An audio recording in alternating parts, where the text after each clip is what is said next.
Hi అండి, నమస్తే. Welcome back to our channel Godavari sisters. ఈరోజు ఈ వీడియోలో నేను మీకు మా టెర్రస్ గార్డెన్లో కొన్ని పచ్చిమిర్చి, వంగ, టమోటా, ఇంకా బెండగింజలు, తోటకూర నాటుకుంటున్నానండి. అది ఎలా నాటుకోవాలో చూపిస్తాను. పాత మట్టిని తిరిగి సారవంతం చేసి ఇవి ఎలా నాటుకోవాలో చూపిస్తానండి.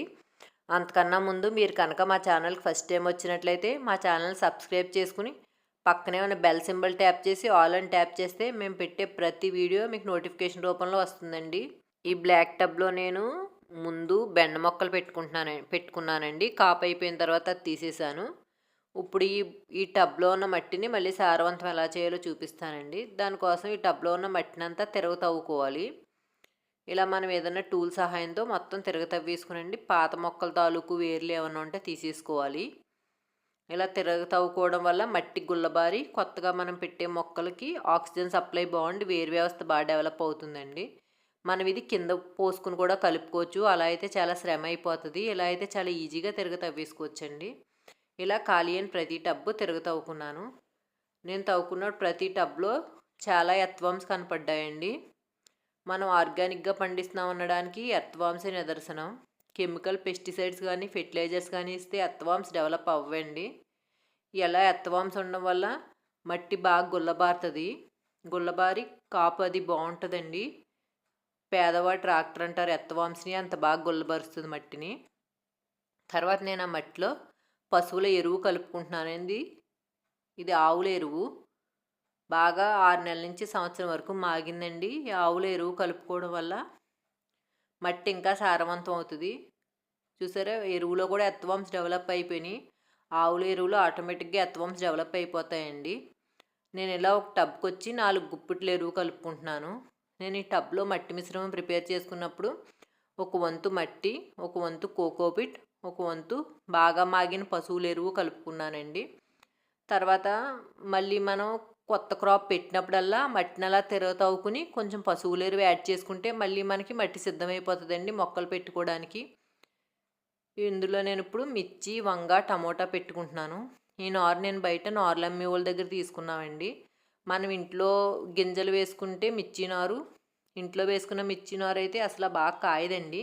ఫస్ట్ స్టార్టింగ్లో మొక్కలు చాలా ఏపుగా పెరుగుతాయి, కానీ తర్వాత ఆకుముడత, ఎర్రితళ్ళు వచ్చేసి కాపు అస్సలు బాగుండదు. ఇది నేను వేయకుండానే మొలిచిందండి మిర్చి నారు, కానీ నేను ఈ నారు అయితే నాటడం లేదు. నేను చాలాసార్లు ఇంట్లో వేసిన నారు నాటి చూశానండి. దానికి బయట మనం కొన్న నారుకి చాలా తేడా వచ్చిందండి. అది కాపు బాగుంది. అందుకే నేను ఎప్పుడు బయట నుంచే తెచ్చుకుంటానండి నారు. ఇప్పుడు ఈ టబ్లో నేను వంగ మొక్కలు నాటుకుంటున్నాను. రెండు వంగ మొక్కలు చొప్పున టబ్కి 3 కుదురులు నాటుకుంటున్నానండి. ఎప్పుడు మనం 2 నాటుకోవాలండి. అలా 3 కుదురులు నాటుకుంటున్నాను. పెద్ద టబ్ కదండి, 3 కుదురులు సరిపోతాయి.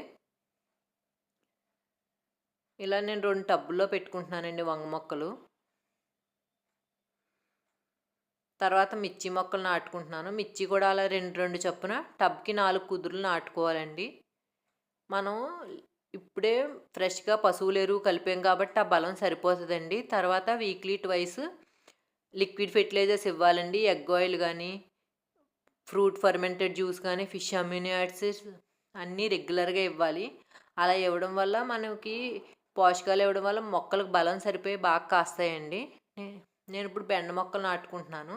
బెండ గింజలు ముందు అలా 6 గంటలు నానబెట్టుకోవాలండి. అప్పుడైతే మొలక బాగా వస్తుంది.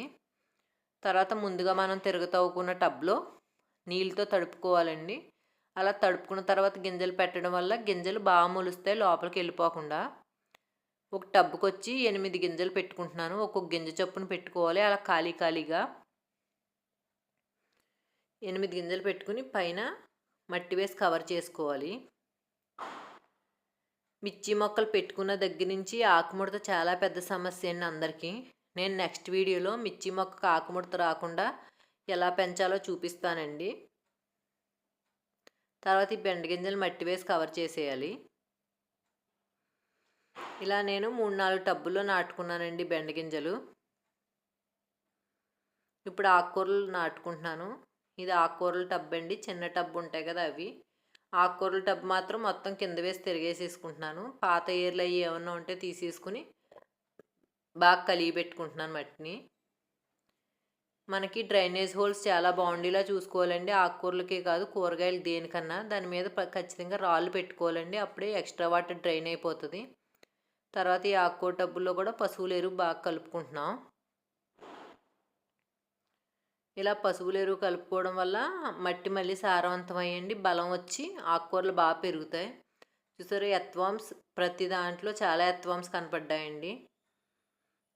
ఇది బయట కొన్న తోటకూర విత్తనాలండి. కానీ నేను మా ఇంట్లో తోటకూర మొక్కల్ని తీసిన విత్తనాలు నాటుకుంటున్నానండి. అవి అయితే చాలా బాగా మొలుస్తున్నాయి.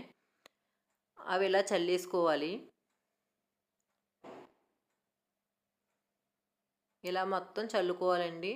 నేను ఇందులో ఏం కలపట్లేదు, ఇంట్లో తీసిన విత్తనాలు కాబట్టి ఆ పొట్టే దానికి సరిపోతుంది. ఆ పొట్టుతో మనకి సెపరేట్గా పడుతున్నాయండి. అందుకే ఇసుక కానీ ఏం కలపకుండా అలాగే చల్లేసుకుంటున్నాను.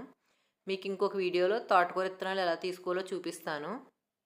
తర్వాత దాన్ని కవర్ చేయడానికి ఇక్కడ పశువుల ఎరువుతో కవర్ చేస్తున్నామండి. లైట్ మీడియంతో కవర్ చేయాలి, అప్పుడే విత్తనాలు మొలక బాగా వస్తాయి.